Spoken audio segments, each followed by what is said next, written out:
എല്ലാവർക്കും വണക്കം. ഞാൻ വിനയൻ ഗുരുക്കൾ. ഇന്ന് പറയാൻ പോണത് എങ്ങനെ നമുക്ക് ജാതകങ്ങൾ തമ്മിൽ പൊരുത്തം നോക്കുമ്പോൾ ഷഷ്ഠാഷ്ടമം ചിന്തിക്കുക എന്നുള്ളതാണ്. ഷഷ്ഠാഷ്ടമ ഭാവേ അല്ലെങ്കിൽ ഷഷ്ഠാഷ്ടമ ഭവേൽ മരണഹരണ വിയോഗ ദുഃഖ ഓജരാശി ഭുവാം മധ്യ യുഗ്മരാശി ഭുവാം നിന്ദ്യ ഇങ്ങനെ പറയുന്നുണ്ട്. ഓജരാശി കണ്ടുപിടിക്കാനുള്ള സൂത്രമൊക്കെ ഞാൻ മുന്നേ പറഞ്ഞു കഴിഞ്ഞു. അത് ഓജരാശി ഏതാണെന്ന് എങ്ങനെയൊക്കെ കണ്ടുപിടിക്കാൻ നിങ്ങൾ ആ വീഡിയോ പോയി കാണുക. അപ്പോൾ ആദ്യമുള്ള വീഡിയോ കണ്ട് മനസ്സിലാക്കുക. എന്തായാലും ഷഷ്ടാഷ്ടമ ഭവേൽ മരണഹരണ വിയോഗ ദുഃഖ. ഷഷ്ടാഷ്ടമ ഭവേൽ, ഭാവത്തിൽ എന്നുള്ളത് അല്ല ഇവിടെ. ഭവേൽ എന്ന് പറഞ്ഞാൽ ഭവിച്ചാൽ. ഷഷ്ടാഷ്ടമം ഭവേൽ അല്ലെങ്കിൽ ഷഷ്ടാഷ്ടമ ഭവേൽ. ഷഷ്ട അഷ്ടമ, ഷഷ്ടം എന്ന് പറഞ്ഞാൽ 6, അഷ്ടമം എന്ന് പറഞ്ഞാൽ 8. ഷഷ്ടാഷ്ടമം ഭവിച്ചാൽ മരണഹരണ വിയോഗ ദുഃഖ. മരണം ഉണ്ടാവാം, ഹരണം ഉണ്ടാവാം, വിയോഗ ദുഃഖം ഉണ്ടാവാം. ഹരണം എന്ന് പറഞ്ഞാൽ നഷ്ടങ്ങളാണ് കേട്ടോ. ഇങ്ങനെ നമ്മൾ ഹരണം എന്ന് പറഞ്ഞു കഴിഞ്ഞാൽ ഒരു സംഖ്യയുടെ ഹരണം എന്ന് പറഞ്ഞാൽ അതിനെ അടിയിൽ ഡിവൈഡ് ചെയ്യാന്ന് പറയില്ലേ. എല്ലാം ഡിവൈഡ് ചെയ്ത് സ്വത്തുവകകളും പ്രശ്നങ്ങളും ഒക്കെ ഉണ്ടായി എല്ലാം നഷ്ടപ്പെടുക എന്നുള്ള അർത്ഥമുണ്ട്. വിയോഗ ദുഃഖം, വിയോഗം ഉണ്ടാവുക, ഡിവൈഴ്സ് ഉണ്ടാവുക, അല്ലെങ്കിൽ നമ്മളെ വിട്ട് ആളുകൾ പോവുക, പാർട്ട്നേഴ്സ് തല്ലിപ്പിരിഞ്ഞു പോവുക, അങ്ങനെയൊക്കെയുള്ള ദുഃഖങ്ങൾ ഉണ്ടാവും. ഓജരാശി ഭുവാം മധ്യ, ഓജരാശി ആണെങ്കിൽ ഓജരാശി ഭുവാം, ഓജരാശി ഭവിച്ചാൽ മധ്യമായിരിക്കും. യുഗ്മരാശി ഭുവാം നിന്ദ്യ അല്ലെങ്കിൽ ഓജരാശി ഭവേൽ മധ്യ, യുഗ്മരാശി ഭവേൽ നിന്ദ്യ എന്നും പറയാം സംസ്കൃതം അറിയെങ്കിൽ.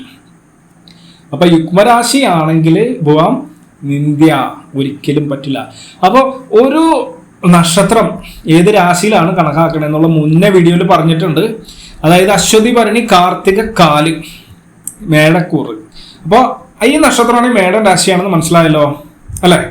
അപ്പൊ മേടൻ രാശിയിലുള്ള ഒരു നക്ഷത്രം നിങ്ങളുടെ നക്ഷത്രമാണെന്ന് കരുതുക. അങ്ങനെയാണെങ്കിൽ ആ നക്ഷത്രത്തിലാണ് നിങ്ങൾ ജനിച്ചെങ്കിൽ നിങ്ങൾ കല്യാണം കഴിക്കാൻ പോകുന്ന പെണ്ണ് ഏത് നക്ഷത്രത്തിലായിരിക്കണം എന്നുള്ള ഒരു കണക്കുണ്ട്. അപ്പൊ അതെങ്ങനെയാന്ന് പറഞ്ഞാൽ നിങ്ങൾ പെണ്ണാണെന്നും കൂടി കരുതുക. അതായത് അശ്വതി നക്ഷത്രത്തിൽ ജനിച്ചൊരു പെണ്ണാണ് നിങ്ങളെങ്കിൽ ആ കല്യാണം നോക്കുന്ന സമയത്ത് അവിടെ മുതൽ അശ്വതി നക്ഷത്രം മേടക്കൂറ്, മേടം 1, ഇടവൻ 2, മിഥുനം 3, കർക്കിടകം 4, ചിങ്ങം 5, കന്നി 6. 6ാമത്തെ രാശിയാണ് കന്നി. ഈ കന്നി രാശിയിലെ ഒരു നക്ഷത്രമാണ് നിങ്ങളുടെ ഭർത്താവിന് വരാനിരിക്കുന്നതെന്ന് വിചാരിക്കുക. അപ്പൊ എന്തായി? നിങ്ങളുടെ ഇവിടെ പോലെ തന്നെ ഷഷ്ടമായി 1, 2, 3, 4, 5, 6 കന്നിരാശിയിലെ നക്ഷത്രം.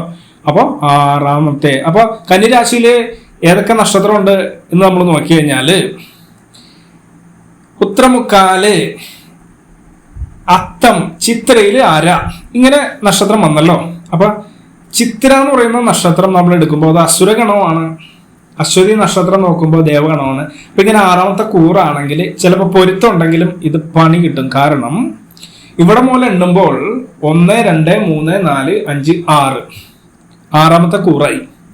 ഈ 6ാമത്തെ കൂറിൽ വന്നത് ഇവിടെ 6 വന്നപ്പോ ഈ പുരുഷന്റെ നക്ഷത്രം 6ാമത്തെ കൂറിലാണെങ്കിൽ, 6ാമത്തെ രാശിയിലാണെങ്കിൽ ഇവിടെ നിന്ന് തിരിച്ചെണ്ണി കഴിയുമ്പോൾ ഇത് 8 വരും. അതായത് കന്നി മുതൽ എണ്ണുമ്പോൾ കന്നി, തുലാം, വൃശ്ചികം, ധനു, മകരം, കുംഭം, മീനം, മേടം. കണ്ട 8 വന്ന് 8ാമത്തെ. അപ്പൊ 6, 8 എന്ന് പറയുന്ന ആ കോമ്പിനേഷൻ വന്നപ്പോൾ പ്രശ്നമാകും എന്നാണ് പറയുന്നത്. പക്ഷെ മേടം രാശി ഓജരാശിയാണ്, അതുകൊണ്ട് മധ്യമായിട്ട് എടുക്കാം. മധ്യ എന്നാലും വളരെ ശ്രദ്ധിച്ച് എടുക്കാൻ ശ്രമിക്കേണ്ടതാണ്. ഇത് കല്യാണ കാര്യത്തിൽ മാത്രമല്ല കേട്ടോ. നിങ്ങളൊരു ബിസിനസ് ചെയ്യുന്ന ആളാണെങ്കിൽ നിങ്ങളുടെ പാർട്ട്ണറിന്റെ നക്ഷത്രം ഇങ്ങനെ ഷഷ്ടാഷ്ടമം വന്നു കഴിഞ്ഞാൽ ശ്രദ്ധിച്ചില്ലെങ്കിൽ തല്ലിപ്പിരിയും. പ്രത്യേകിച്ച് ഗണം ഓപ്പോസിറ്റ് ആയി കഴിഞ്ഞാൽ അത് നിങ്ങൾ ഓജരാശി ആയാലും ശരി, ഉപരാശി ആയാലും ശരി. ഇത് ജാതക പ്രകാരമുള്ള മറ്റു ചില ഫലങ്ങളെയും കൂടി കണക്കാക്കി പറയണമെങ്കിലും ഇങ്ങനെയൊക്കെ വരുമ്പോൾ നിങ്ങൾ ബിസിനസ് ചെയ്യുന്ന കാര്യങ്ങളൊക്കെ തയ്യാറെടുക്കുമ്പോൾ നോക്കിയിട്ടൊക്കെ ചെയ്യണേ നല്ലത്. ജ്യോതിഷത്തിൽ വിശ്വസിക്കുന്നവർ മാത്രം ഈ കാര്യമൊക്കെ ചെയ്താൽ മതി. അല്ലാത്തവരൊക്കെ എന്തുവേണമെങ്കിലും ചെയ്യാം. ജ്യോതിഷം വിശ്വസിച്ചിട്ട് അത് ഫോളോ ചെയ്യുകയാണെങ്കിൽ ഓരോരുത്തർക്കും ഓരോ ഗുണങ്ങളും ഉണ്ടാവും ഓരോ നക്ഷത്രത്തിന്. അപ്പൊ മുന്നത്തെ വീഡിയോ 2-3 വീഡിയോ മുന്നേ പോയി നോക്കിക്കഴിഞ്ഞാൽ ഓരോ നക്ഷത്രത്തിനെ സ്വഭാവ ഗുണങ്ങൾ ഞാൻ പറഞ്ഞു വരുന്നുണ്ട്. മകയിരം വരെ പറഞ്ഞ് നിർത്തിയൊക്കെയാണ്. ഇനി ബാക്കി പറയുന്നതായിരിക്കും, അത് നിങ്ങൾ കണ്ട് മനസ്സിലാക്കുക. അപ്പൊ അതിന് മുന്നേ ഉള്ള വീഡിയോയിൽ ഓരോ ഗണങ്ങള് അശ്വതി മകീരഞ്ച പുണർത പൂയ മത്തവും ചോതിമനിയുടെ മോണം രേവതി 9 ദേവഗണത്തിൽ ചേർത്തിരുന്നൊക്കെ പറഞ്ഞിട്ടുള്ള പ്രമാണമൊക്കെ പറഞ്ഞിട്ടുണ്ട്. അപ്പൊ ഗണം ഏതാണെന്ന് മനസ്സിലാക്കുക. ഗണം മാറി വിവാഹം കഴിച്ചാലും ഗണം മാറി പാർട്ട്ണർ, ബിസിനസ് പാർട്ട്ണർക്ക് തിരഞ്ഞെടുത്താലുള്ള പ്രശ്നങ്ങളൊക്കെ പറഞ്ഞിട്ടുണ്ട്. അപ്പൊ ഏത് പാർട്ട്ണർഷിപ്പ് ബിസിനസ്സാണ് നിങ്ങൾ ചെയ്യുന്നതെങ്കിലും ഇത്തരത്തിൽ ഷഷ്ടാഷ്ടമം വന്നാൽ കുഴപ്പമുണ്ടാവും. യുഗ്മരാശിയിൽ മുതലാണ് എണ്ണണമെങ്കിൽ കൂടുതൽ കുഴപ്പമാവും. അതായത് സ്ത്രീ യുഗ്മരാശിയിലും, അതായത് ഇപ്പൊ ഒരു പാർട്ണർഷിപ്പ് ബിസിനസ്സിൽ അവിടെ സ്ത്രീയും പുരുഷനും ഒക്കെ വരാം.